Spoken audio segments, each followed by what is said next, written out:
자, 이제 여러분은 다 알고 계십니다. 뭘 알고 계시냐면은 항상 그 메시지 시간에 이거를 강조했잖아요. 하나님께서 내 인생을 계획하셨다. 지금 못이 박히도록 이제 듣고 계시죠? 하나님께서 이미 계획하신 나의 인생이 있습니다. 그 하나님의 계획 속에 내가 들어갈 때, 그렇죠? 그 사람이 진짜 행복한 삶을 살 수 있는 겁니다. 맞죠? 하나님을 떠나서는 절대 행복 없습니다. 여기에 빨리 답을 내리셔야 됩니다. 하나님을 떠나서 사는 사람들은 미안하지만 어떤 삶을 살 수밖에 없느냐? 엉뚱한 삶이죠. 엉뚱한 삶. 내 생각과는 전혀 다르게 흘러가는, 그렇죠? 예기치 못한 일들이 항상 기다리고 있는, 그렇죠? 속수무책이, 손쓸 수 없는 그런 표현들이 딱 맞는 그런 삶을 살 수밖에 없습니다. 그러니까 항상 불안할 수밖에 없죠. 맞죠?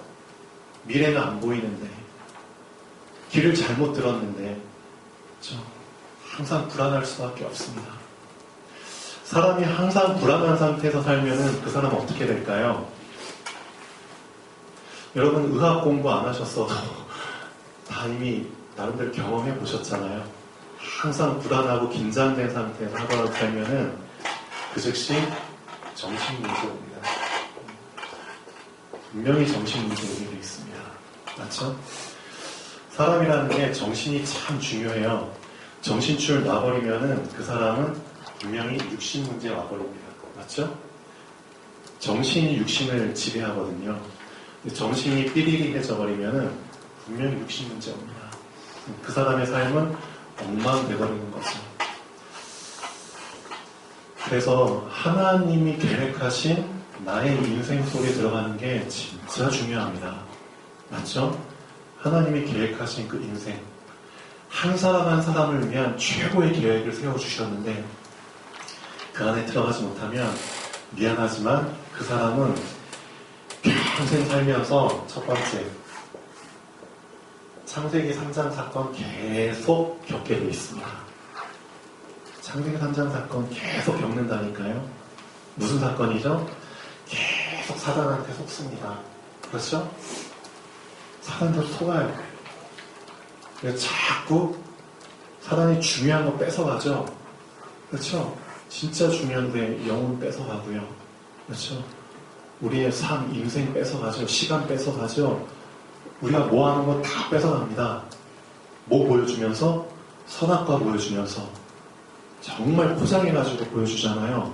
모함짓도 하고 먹음짓도 하고 지혜롭게 할 만큼 탐스럽게 결국 그 껍데기인데 그 속은 다 썩었는데 겉만 포장해가지고 번지르르 하게 내 인생에 계속해서 창세기 3장 사건 일어납니다. 그리고 나는 그 창세기 3장 사건 속에 계속 당하게 됩니다. 한 번 속지 두 번 속냐라고 하지만 일평생 속게 돼 있습니다. 어떻게 되죠? 나중에 결국은 홍수 사건이 일어납니다. 홍수 사건 알잖아요. 싹쓸이 남는 거 하나도 없게 되는, 얼마나 비참해요. 내 인생 멋있게 살려고 딱 했는데 나중에 보니까 싹 다 뺏겼어. 누가 뺏어갔죠? 누가? 사기꾼. 그렇죠? 사단이라는 놈이 그래, 우리 인생 좀 멋있게 주는 것처럼 하다가 나중에 그냥 고리대로, 그렇죠? 이자까지 다 쳐가지고 싹 다 벗겨갑니다. 실제 현실에서도 그런 일이 일어나잖아요. 다 사단 닮은 사람들이 하는 행동들입니다. 사단이 준 생각 속에서 그런 일 하고 있다니까요. 고리대금 업자들처럼. 나중에 또 어떤 사건? 인생 살면서 바벨탑 사건. 그렇죠? 인생 성공하고 싶고, 그렇죠? 뭔가 추구하는 목표가 있고, 결국 다 무너지잖아요. 그래서 하나님이 계획하신 나의 인생 속에 들어오지 않으면 그 사람은 평생 창세기 3장 속에서 계속 그 사건 반복하는 겁니다. 죽을 맛이죠. 홍수? 그렇죠. 바벨탑? 그렇죠. 이게 또 어떤 식으로 나타나는 줄 아세요? 내 인생 살면서 하나님이 이스라엘 백성을 통해서 이미 우리에게 교훈을 주셨습니다. 보고 배울 건 배우고 버릴 건 버리라고. 이스라엘 백성들이 하나님 잘 붙잡았을 때는 정말 복의 그 민족으로 잘 살았잖아요. 근데 하나님 놓쳐버릴 때 전쟁 끊이질 않았죠. 이스라엘만큼 전쟁 많이 당한 민족이 없습니다. 맞죠? 전쟁에서 이겼나요? 지잖아요. 하나님 버렸는데. 그렇죠. 포로. 속구 비참하죠. 응? 추수하는 족족 다 빼가고. 그렇죠. 얼마나 비참해요. 열심히 해가지고 뭔가 딱 열매를 얻었는데 다 뺏어가고. 그게 속국이잖아요. 속국 인생. 그런 인생 살아야 된다니까요. 노예. 그렇죠? 이게 하나님의 그 계획하신 인생 속에 들어오지 못한 사람들의 흐름입니다. 성경에서는 지금 이걸 얘기해주고 있습니다. 하나님의 인생, 그렇죠? 하나님이 계획하신 그 절대 아무도 건드릴 수 없는 그 절대 언약 속에서의 그 인생 속에 내가 딱 들어가잖아요? 그럼 나의 인생은 어떻게 될까요? 응? 성경에 나옵니다. 내가 정말 하나님의 말씀 붙잡고 그 말씀 속에 들어갔을 때 하나님은 나의 인생을 어떤 인생으로 끌고 가시는지 성경에 나옵니다. 그 대표적인 인물들이 아브라함, 이삭, 야곱, 요셉 이 네 사람을 통해서 알려주고 있잖아요. 맞죠? 똑같이 이런 인생을 살 수 있습니다. 또 성경에 나온 7 렘넌트들처럼 요셉, 모세, 사무엘, 다윗, 다니엘, 엘리사, 이사야, 바울 이들이 살았던 인생 한번 보세요. 이들의 공통점이 뭔지 아세요? 하나님이 계획한 그 인생을 발견한 사람들입니다. 그거 발견했을 때 다 내려놓은 사람들입니다. 그렇죠? 그리고 그 안에 들어간 사람들입니다. 결국 이 사람들의 인생을 어떻게 하나님이 세워주셨죠? 지금 우리가 보고 있는 성경 안에 중요한 인물들입니다. 이 사람들이. 자, 예수님이 오셨고요. 그 다음에 예수님께서 12 제자를 남기셨고요. 12 제자들을 통해서 70인 평신도들 남기셨고요. 그 다음에 마가 요한의 다락방 120명의 성도들 남기셨죠. 이 사람들이 어디에 들어왔느냐? 하나님이 계획하신 인생 속에 들어왔어요. 들어왔을 때 하나님께서는 그 사람들을 통해서 어떤 얼마나 멋진 인생을 허락하셨느냐? 그게 사도행전이거든요. 사도행전 한번 잘 보십시오. 그래서 우선 사도행전 안에 입문하기 전에 우리가 먼저 붙잡아야 될 게 복음이잖아요. 그렇죠? 사복음서 주셨잖아요. 그래서 마태, 마가, 누가, 요한복음 정말 보십시오. 보시면은 여기에서 우리가 정말 붙잡아야 될 게 나옵니다. 그게 뭐냐? 갈보리산. 갈보리산 붙잡으셔야 됩니다. 내가 최고인 줄 알고 살았는데 이미 내가 어떤 삶을 살고 있었다? 엉뚱한 삶. 자세히 보니까 이미 내가 올무 안에서 살았구나. 사단이 친 덫. 이 안에서 살았구나. 사단이 쳐놓은 함정 속에서 내가 살고 있었구나. 와, 이거 진짜 내가 이런 인생을 살고 있었구나. 그거 발견하는 겁니다. 이 사도복음서 통해서. 진짜 복음서 한번 보십시오. 내가 이런 불신자의 어떤 상태? 6가지 그 상태 속에 꽉 잡혀서 운명 속에서 내가 살고 있었구나. 그거 발견하는 겁니다. 근데 하나님께서 이 6가지, 그렇죠? 인간은 절대 해결할 수 없고 풀 수 없는 그 올무 덫 함정에서 빠져나올 수 있도록 그리스도를 보내주셨구나. 그거 붙잡는 게 갈보리산입니다. 나를 대신해서 여기에서 나 빠져나오게 하시려고 고난 받으셨구나. 고난 정도가 아니라 성경 보십시오. 물과 피 다 흘리셨잖아요. 물과 피. 피 조금만 나도 아픈데 저녁에 상처 하나 나요. 저는 어제 뭐 잘못 들다가 여기 손에 뵀거든요. 보니까 좀 살점이만 너덜너덜 하더라고요.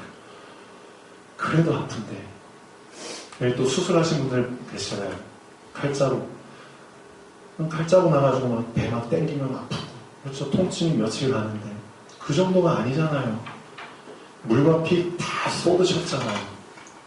편한 상태에서 가장 힘든 상태, 가장 힘든 위치에서 십자가에 매달린 상태에서 물과 피를 다 흘리셨잖아요.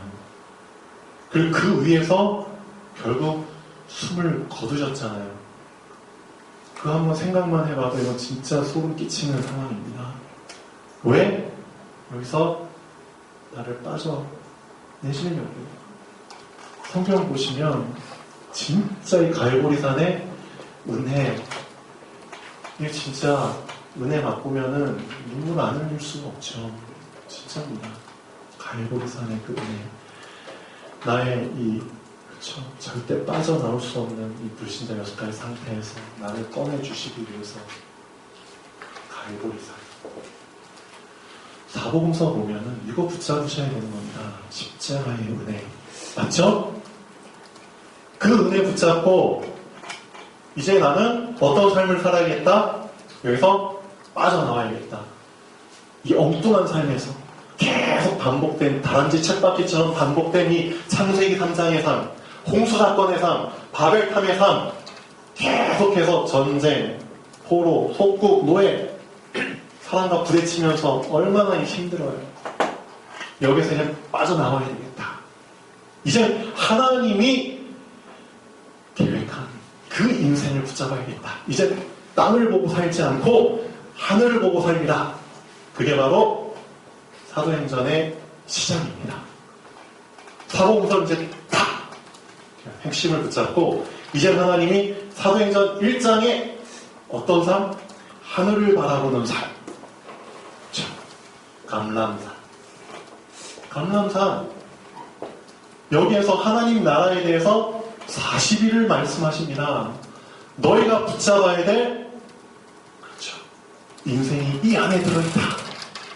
40일 동안 하나님의 나라의 일에 대해서 말씀하시고, 이 산에서 승천하셨다니까요. 이 산에서 직접 승천하십니다. 너희가 가야 될 곳을 내가 먼저 올라간다. 보시죠. 여기에 소망을 두고 사는 겁니다. 그래서 우리가 사도행전의 삶을 이제는 입문하셔야 되잖아요. 그걸 위해서 우리가 뭐가 필요하다? 작은 결단이 필요하다. 이 사람들도 다 결단을 한 사람들입니다.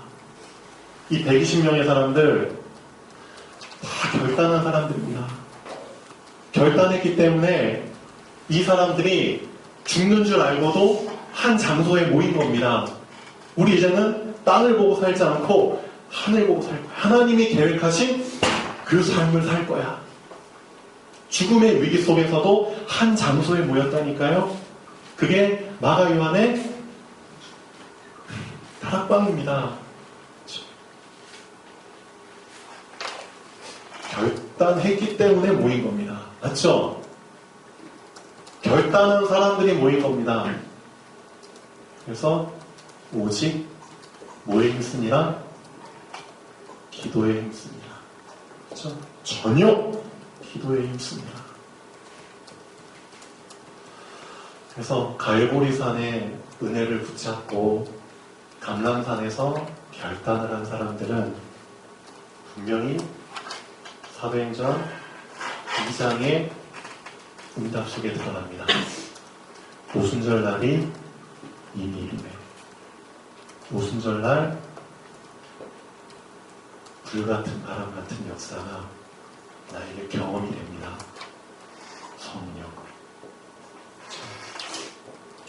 성령 하나님께서 나에게 임하시면 나는 어떤 삶을 살죠?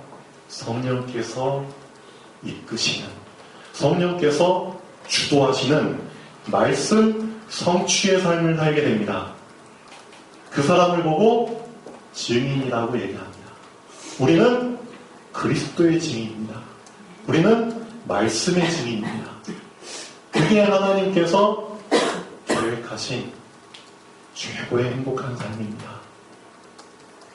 하나님은 오늘도 우리가 이 삶 속에 들어오도록 사실은 기회 주셨습니다. 수없이 많은 기회를 주고 계시는데 많은 사람들이 그 기회를 놓치고 엉뚱한 삶 속에서 내가 만든 엉뚱한 시간표 속에서 흘러가죠. 결국 그 사람의 인생은 가짜 인생을 살게 되고요. 맞죠? 가짜죠. 살아있는 삶이 아니라 죽은 삶을 살게 되는 겁니다.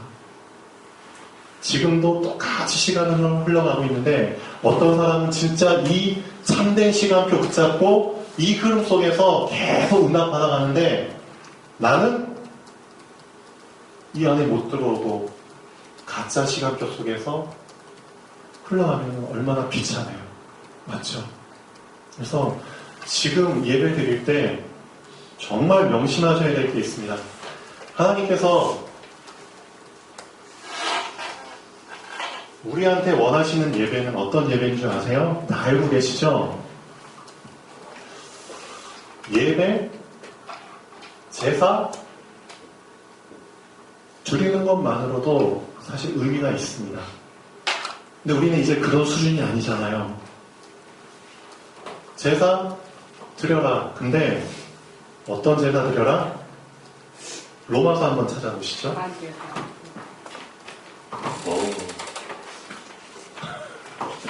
네, 로마서 한번 보시죠. 로마서 12장 1절입니다. 이제 우리 수준은 그냥 제사 드리는 예배 드리는 수준이 아닙니다. 로마서 12장 1절에 어떤 제사를 드려야 됩니까? 자, 한번 찾아보시죠. 그러므로 형제들아, 내가 하나님의 모든 자비하심으로 너희를 권하노니 이제는 너희 몸을 하나님이 기뻐하시는 거룩한 산제사로 드리라. 산제사가 있으면 어떤 제사도 있죠? 네, 죽은 제사도 있는 겁니다. 이젠 제사 드린다고 만족할 수준이 아니다. 제사 드리는 것으로 너의 자신을 합리화시키고 당연하게 생각하고 만족하지 말아라. 죽은 제사 드려본들 무슨 소용이 있습니까? 산제사를 드려야 됩니다. 그럼 어떤 제사가 산제사고 어떤 제사가 죽은 제사입니까? 자, 요한복음 보시죠. 요한복음 4장에 보면은 자, 예배에 대해서 예수님이 말씀하십니다. 죽은 예배, 알지 못하고 예배 드리는 거. 그렇죠? 알지 못하고 예배 드리는 사람들이 많습니다. 산 예배, 참 예배, 알고 예배 드리는 겁니다. 요한복음 4장 22절 보시죠. 너희는 알지 못하는 것을 예배하고 우리는 아는 것을 예배하노니 이는 구원이 유대인에게서 남이니라. 그렇죠? 구원의 주체를 놓쳐버리면 무슨 소용이 있습니까?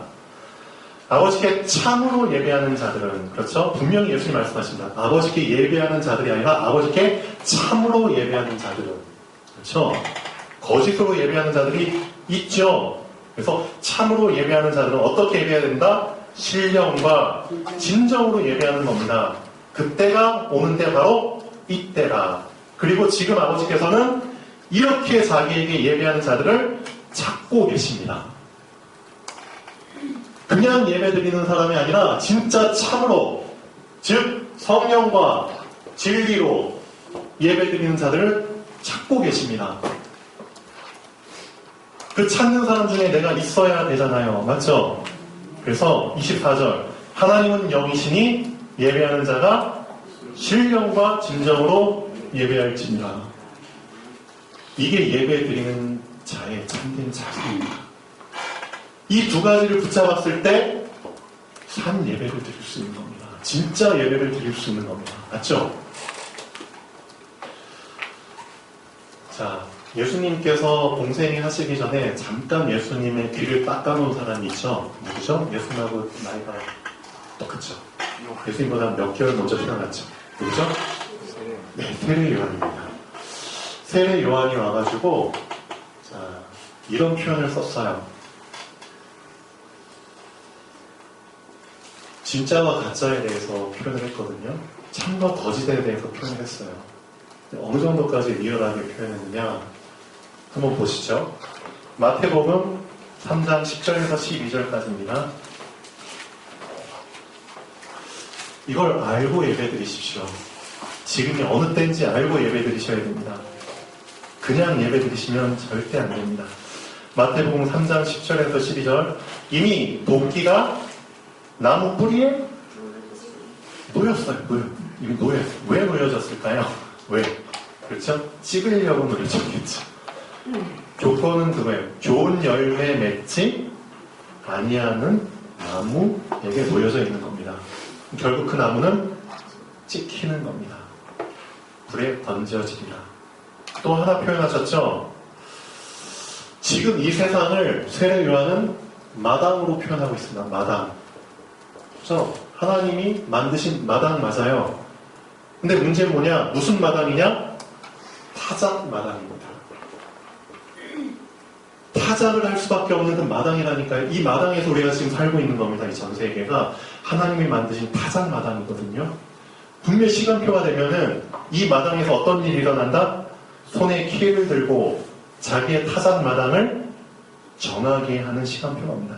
타작 마당을 이제 정리하는 시간표가 옵니다. 그때 알곡은 모아 볶아내 드리고 쭉정이는 꺼지지 않는 불에 태우집니다. 이게 하나님의 절대 계획입니다. 이 계획은 그대로 실행됩니다. 지금 실행되고 있죠. 그래서 믿지 아니하는 자는 이미 뭘 받았다? 심판받은 겁니다. 믿지 않는 자는 이미 심판을 받아버린 상태입니다. 이미 쭉정이입니다. 그리고 타작하는 그 시간표가 되면은 알아서 걸러져서 어디에 태워집니까? 불에 태워집니다. 여러분 알곡이 맞다면 알곡의 예배를 드리십시오. 알곡의 제사를.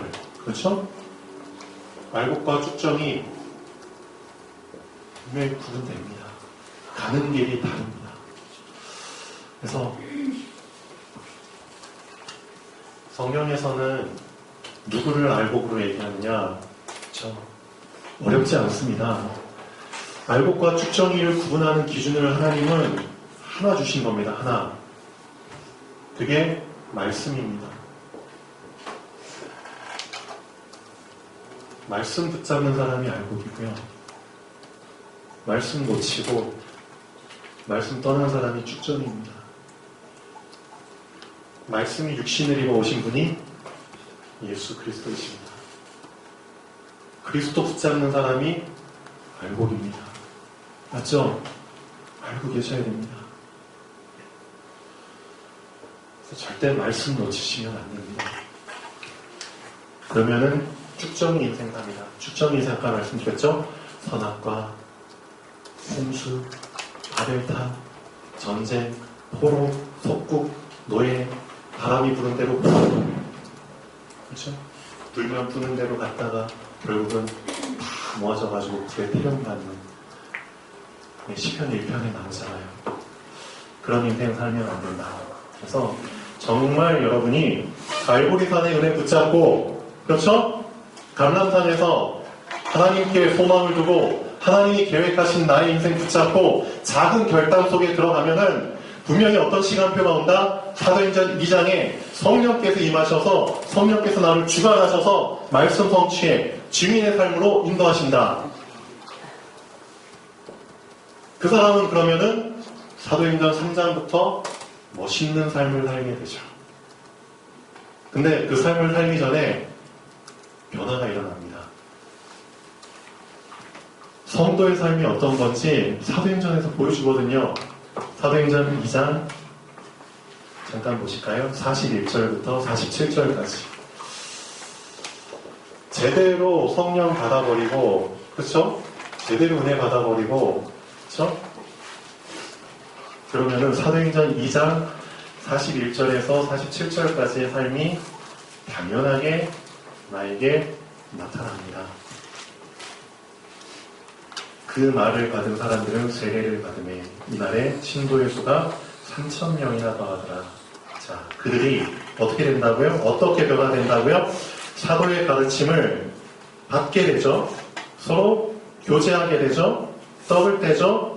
오로지 기도에 힘쓰니라. 그렇죠? 기도 중심의 삶을 살게 됩니다. 왜? 기도를 통해서 내가 성령을 만나고 성령 인도받잖아요. 기도 중심의 삶을 살게 됩니다. 근데 내가 기도 안 한다? 기도 안 한다? 미안하지만 껍데기죠. 껍데기예요. 껍데기들은 기도 안 합니다.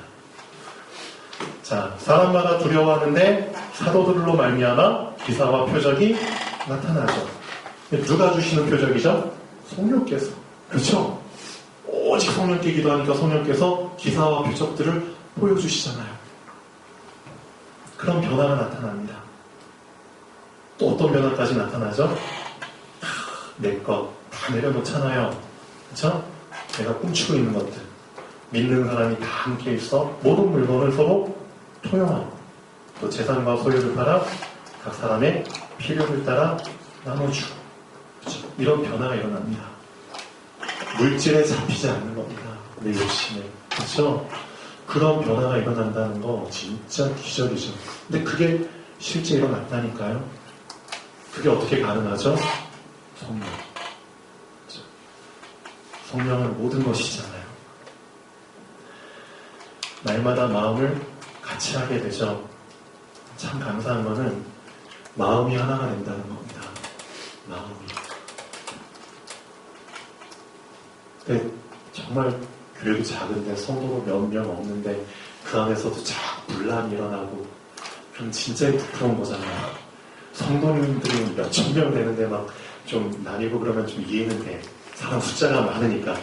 근데 성도님도 별로 없는데 거기서 막 패가 막 2패, 저패, 3패. 진짜 이거 아니잖아요. 맞죠? 근데 그런 교회들이 많다는 거죠. 근데 분명히 성경에서 얘기하고 있잖아요. 제대로 이 순서를 밟아서 그 흐름 속에 있으면은 마음을 어떻게 하게 된다? 같이 하게 된다. 진짜 그렇게 됩니다. 밖에 다 모이는 걸 쓰는 게 아닙니다. 성전에 모이는. 왜? 성전. 하나님의 전. 교회. 그렇죠. 성령의 인도 받기 위해서 모이는 거잖아요. 성전에 모이기를 힘쓰고 집에서도 떡되는 예배 드리고, 그렇죠? 기쁨과 순전한 마음으로 음식 먹고 하나님을 찬미하고 백성에게 칭송받고 그 사람 하나님께서 사람 붙여주실 수밖에 없잖아요. 예비된 자, 갈급한 자, 충성자, 사명자를 그 사람한테 붙여주실 수밖에 없잖아요. 이런 삶이 기다리고 있다니까요. 진짜 하나님이 계획하신 나의 인생, 이 붙잡게 되면 사도행전 2장에 이런 인생이 기다리고 있습니다. 나를 통해서 계속 구원의 역사가 일어나게 되죠. 갈급한 자, 충성자, 사명자를 만나고. 저도 제 인생 돌아보니까 진짜 감사하더라고요. 진짜 평생을 함께 할 수 있는 동역자 한번 만나보십시오. 진짜 감사한 겁니다. 저는 그 동역자가 이제 제 와이프가 됐는데, 한번 그런 사람을 한번 만나보십시오. 평생을 같이 사역할 수 있는 그런 사람. 하나님이 그런 축복 주신 거잖아요, 지금. 자, 이 사람들이 이제 사도행전 3장에 이제 역사 속에 들어가는 겁니다. 하나님 이 사람들 통해서 사도행전 3장에 어떤 일 하신 건지 아시죠? 운명을 해결하는 그 일을 하셨다니. 운명을 해결하는 저주팔자, 사주팔자, 사람들이 벌벌 떠는 거기를 깨트리는 그 일을 사도행전 3장에서 보여주신 거잖아요. 날 때부터 한진벨이 누구 이름으로? 그리스도 이름으로. 그 일을 할 수 있는 그 증인으로 하나님이 인도하신다니까. 그런 삶을 사도행전 3장 지금도 일어납니다. 진짜 이 흐름 안에 들어와서, 그렇죠? 제대로 이 흐름 타는 사람은 사도행전 3장 운명에 갇혀있는 저주 팔자에 갇혀있는 사람들 꺼내준다니까요. 얼마나 멋있는 삶이에요. 그럼 사단이 가만히 있을까요? 살아야겠죠. 그러기 위해서는 오늘 말씀 제목처럼 어디에서 올라와라? 네, 요단에서 올라오는 겁니다.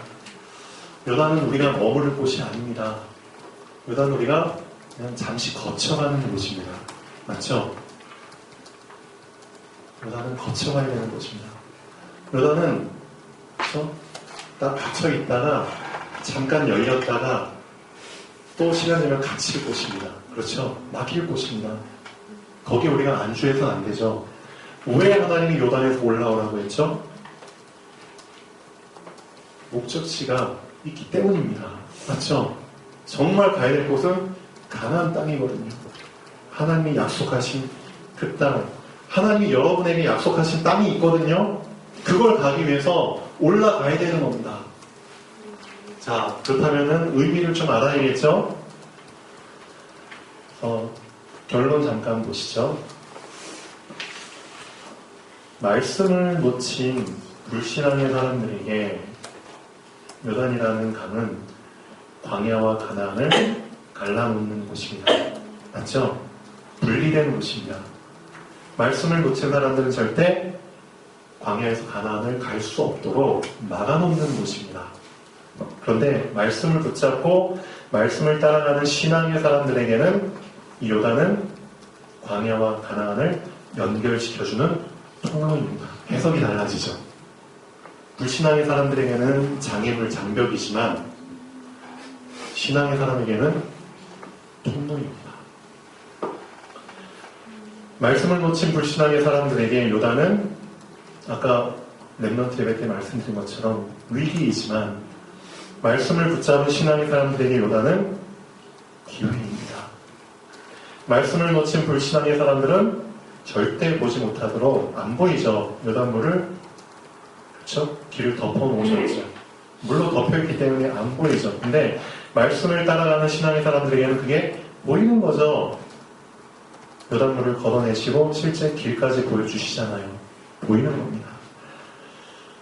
말씀을 따라가는 자에게만 보이는 길이 있습니다. 그 길 바로 예수님이 말씀하신 좁은 길입니다. 이 좁은 길은 아무나 못 가죠. 좁은 길인데 누가 가요? 근데 당신이 이렇게 힘든 일인데 왜 이렇게 계속 합니까? 당신 힘들지도 않아요?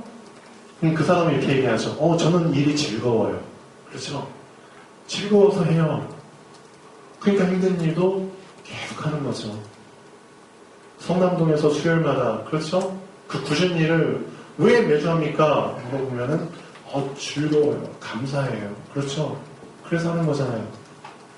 수십 명 와서 그냥 먹고만 가고 치우지도 않고 쓰레기, 설거지 뒤처리하려면 힘들잖아요. 그래도 감사한 마음으로 찬양 부르면서 하시잖아요. 왜 하죠? 즐거우니까. 뭐가?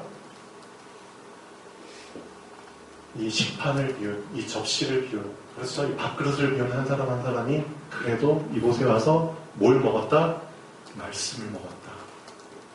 하나님께 진짜 감사합니다. 감사함으로 즐거움으로 닦을 수 있잖아요.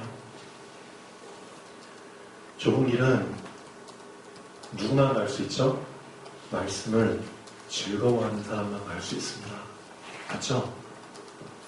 이 굳은 현장 사역 누가 할 수 있죠? 그 은혜를 받은 사람들, 즐겁게 할 수 있는 그 사람들이 좁은 길을 가는 겁니다. 즐겁기 때문에 그렇죠? 그래서 하나님은 그 좁은 길을 모두에게 주신 기회지만 말씀을 즐거워할 수 있는 사람만 붙잡을 수 있는 길입니다. 복의 길입니다. 형통의 길입니다. 증인의 길입니다. 맞죠? 그래서 말씀을 놓친 사람들은 절대 그 길을 가지 못하도록 자 오늘 말씀에 읽은 것처럼 요단이 다시 어떻게 된다고요?